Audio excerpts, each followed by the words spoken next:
আগে চেক করো, তারপরে বিশ্বাস করবা, ঠিক কিনা? তাহলে এখন থেকে একটা কিছু শুনলে বিশ্বাস করবেন?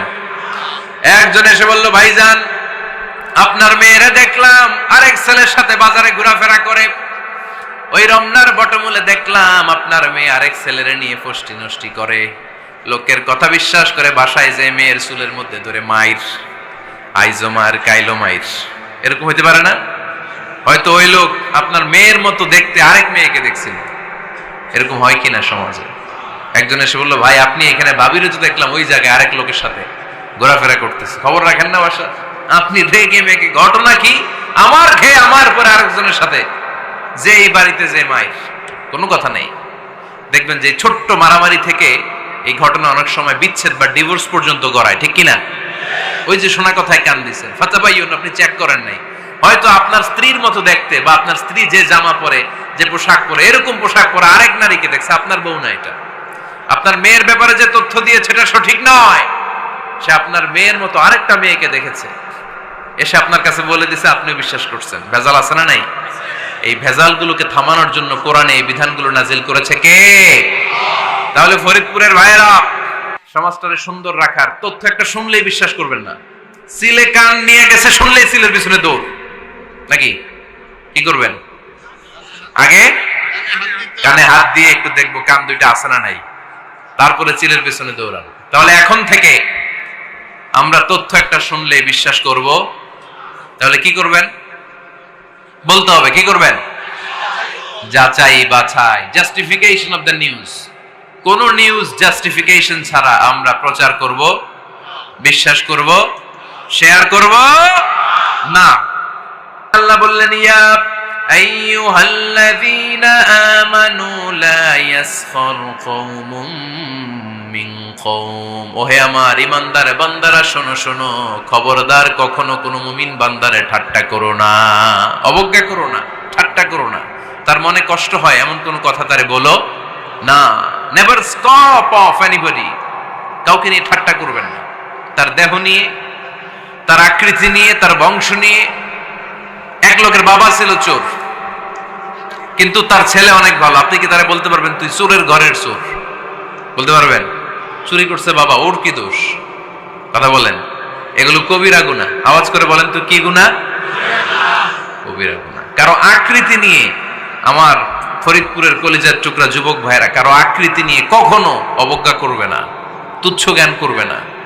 এটা কবিরা গুনাহ, এটা আল্লাহ খুব অপছন্দ করেন। এর কারণ আকৃতিটা আমাদের হাতে নাই।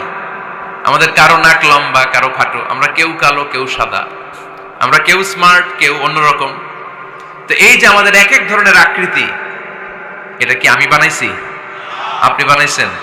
দিছে কে? এই জন্য কারো দেহের গঠন নিয়ে যদি আপনি অবজ্ঞা করেন, এটা প্রক্ষান্তরে আপনি স্রষ্টাকে নিয়ে অবজ্ঞা করবেন।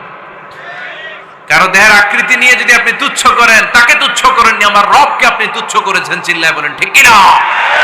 খবরদার, তুই কালু, তুই লম্বু, তুই মোটু, তুই কানা, তুই রোহিঙ্গা, আছে না নাই? ইদানিং ইদানিং এটা খুব চলে। এই রোহিঙ্গা নামটা আছে না? ফরিদপুরে এগুলো ঢুকে নাই না? আমাদের ওইদিকে দেখি কি অবস্থা, কারোর সাথে কেউ লাগলে তুই রোহিঙ্গা। কি আশ্চর্য, এই গালি কবে আসলো? হ্যাঁ, অনেক ধরনের গালি। ঢাকায় আরেকটা চলে, ফইন্নির ভূত। কি বলে?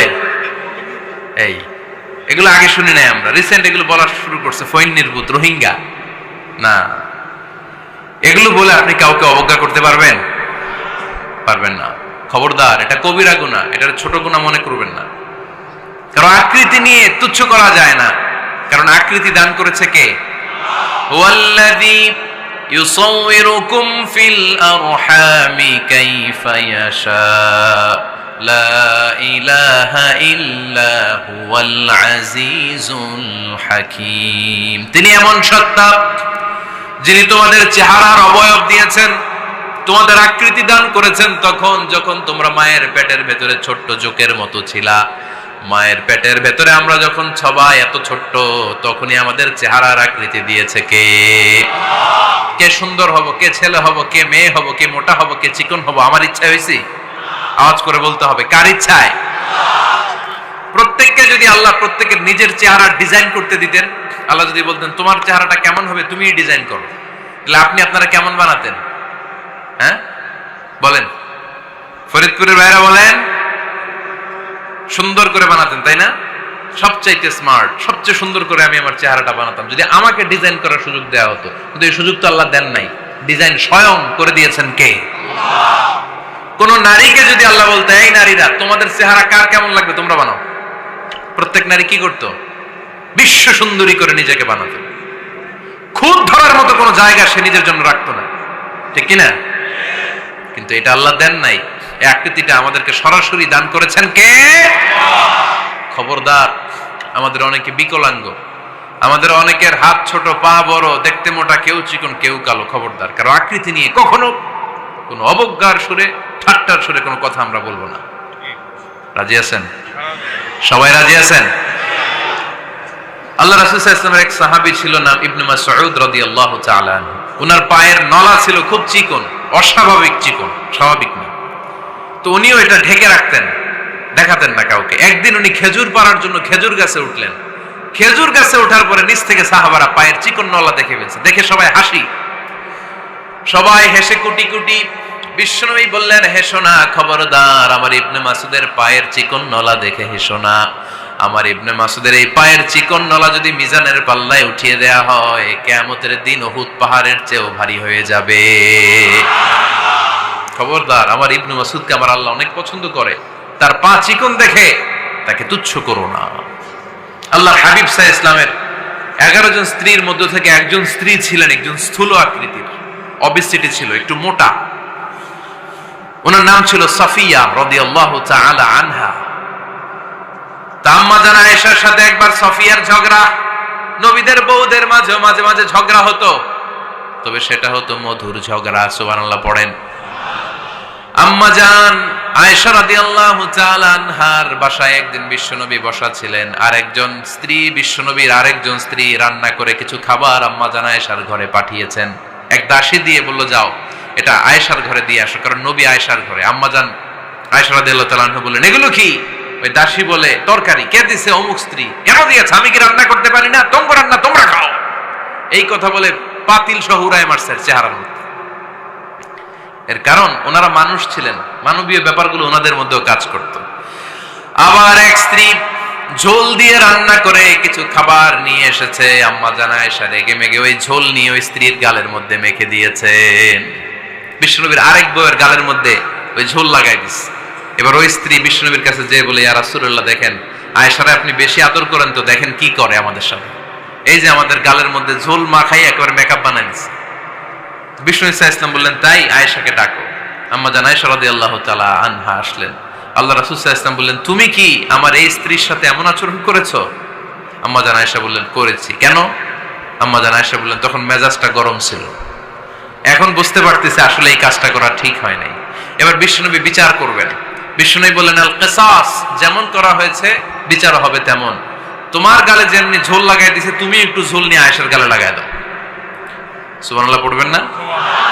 ওই স্ত্রীও কিছু ঝোল নিয়ে আম্মা জান আয়েশার গালে লাগাই দিল। এখন দুইজনে হাসতেছে, বিশ্বনবীও হাসলেন, আরশের উপর থেকে খুশি হয়ে গেলেন। কে? তো স্ত্রীদের মধ্যে মাঝে মাঝে এটা ঘটতো। সাফিয়া রাদিয়াল্লাহু তাআলা আনহা ছিলেন একটু মোটা। আম্মা জান আয়েশা বললেন, ইয়া রাসূলুল্লাহ, দেখেন আপনার মুটি বউ, আপনার মুটকি বউ, এই মুটি বউ বলে একদিন একটা গালির মতো দিয়ে ফেলছে। আল্লাহ রাসূল সাল্লাল্লাহু আলাইহি ওয়াসাল্লাম রেগে গেলেন, বললেন, আয়েশা এটা কেমন কথা তুমি বললা মুটি? আমার সাফিয়ারে তুমি মুটি বলে গালি দিলা রে আয়েশা। ইয়া আয়েশা, লাকাদ কুলতি লা কালিমা লাউ মুজিজাত বিমাইল বাহরি লামাজাজাতহু। এমন একটা মন্তব্য তুমি সাফিয়ার ব্যাপারে করে ফেলেছো রে আয়েশা, এই কথাটা যদি সাগরের নীল পানির মধ্যে ছেড়ে দেয়া হয়, এই কথার পঙ্কিলতার কারণে, এই কথার কর্দমাক্ততার কারণে, এই কথার পঙ্কিলতার কারণে সাগরের সব পানিগুলো মুহূর্তের মধ্যে কালো হয়ে যাবে। এই কথাটা সাগরে ফেলে দিলে সাগরের নীল পানি পুরোটা কালো হয়ে যাবে। আয়েশা, খবরদার, কাউকে তুচ্ছ করে অবজ্ঞা করে কখনো কিছু বলা যাবে না। এই জিহ্বাটা এটা ভয়ঙ্কর একটা অঙ্গ। বেশিরভাগ পাপ এই জিহ্বা দিয়ে হয়। কি দিয়ে হয়? এজন্য সাহাবারা জিহ্বা ধরে মাঝে মাঝে জিহ্বার মধ্যে ব্যাত মারতেন। আর বলতেন জিহ্বা তোর জন্য আমি আটকে যাব কিয়ামতের দিন। আমলিক আলাইকা লিসানাক, নিজের জিহ্বার মালিক নিজে হন। আপনার জিহ্বার মালিক যেন শয়তান না হয়ে যায়। জিহ্বা আপনার, শয়তানের ভাষায় আপনি কথা বলেন কেন? খবরদার, প্রতিটা কমেন্ট, প্রতিটা কথা, প্রতিটা মন্তব্য, এগুলোর ব্যাপারে কিয়ামতের দিন পাই টু পাই করে আপনার কাছে আল্লাহর সুপ্রিম কোর্টের কাঠগড়ায় দাঁড় করিয়ে আপনারা জিজ্ঞেস করবে কে? এজন্য বিশ্বনবী বলছেন মাইয়াদমানলি মা বাইনা লিহিয়াইহি ওয়া মা বাইনা রিজলাইহি আদমান লাহুল জান্নাহ। আমার কোন উম্মত যদি দুইটা অঙ্গের গ্যারান্টি আমারে দেয়, আমি আমার উম্মতকে জান্নাতের গ্যারান্টি দেব। দুইটা অঙ্গের, একটা হলো জিহ্বা আর একটা লজ্জাস্থান। দুই চোয়ালের মাঝে যা থাকে লিজ্জা জিহ্বা, আর দুই পায়ের মাঝখানে যা থাকে লজ্জাস্থান। এই দুইটা অঙ্গের গ্যারান্টি যদি বিশ্বনবীকে আপনি দেন যে নবী জিহ্বা আর লজ্জাস্থান এই দুইটা অঙ্গের কোনো পাপ আমি করব না, নবী বলে আমি দুনিয়ায় তোমার জান্নাতের গ্যারান্টি দিলাম। এজন্য জিহ্বাটারে সামলান, যা মনে চায় বললেন না। খবর আছে না নাই? খবর আছে। মা ইয়ালফিযু মিন কাউলিন ইল্লা লাদাইহি রাকীবুন আতীদ। যা মুখ দিয়ে বের হয় লিখে রাখার জন্য দুইজন ফেরেশতা রেডি করে রেখেছে কে? চিল্লায় বলেন। যতদিন আমরা বেঁচে থাকবো ততদিন থাকবে আমাদের কাঁধে। আমরা মরে যাবো, এই ফেরেশতারা উড়াল দিবে, ঠিক কিনা? দুই কান্দে জি ছিল যে তোমার দুইজনা পাহারা, তোমারে একলা থইয়া পালাইছে তাহারা। তোমার আটকুঠুরি নয় দরজা বন্ধ এবার হলো রে হলো, মুখে আল্লাহ রসুল সবে বলো, ও মুখে আল্লাহ রসুল সবে বলো। দুয়ারে আইসাছে পালকি নাই হরি গাও তোলো রে তোলো, মুখে আল্লাহ রসুল সবে বলো, ঠিক না? এজন্য সাবধান। আমলিক আলাইকা লিসানাক, নিজের জিহ্বার মালিক নিজে হন। মন যা চায় মুমিন তখন ইচ্ছা মতো মন মতো কোনো মন্তব্য ছুটতে পারে না। বিশ্বাসী বলে যদি নিজেকে দাবি করেন, নিজের জিহ্বার মালিক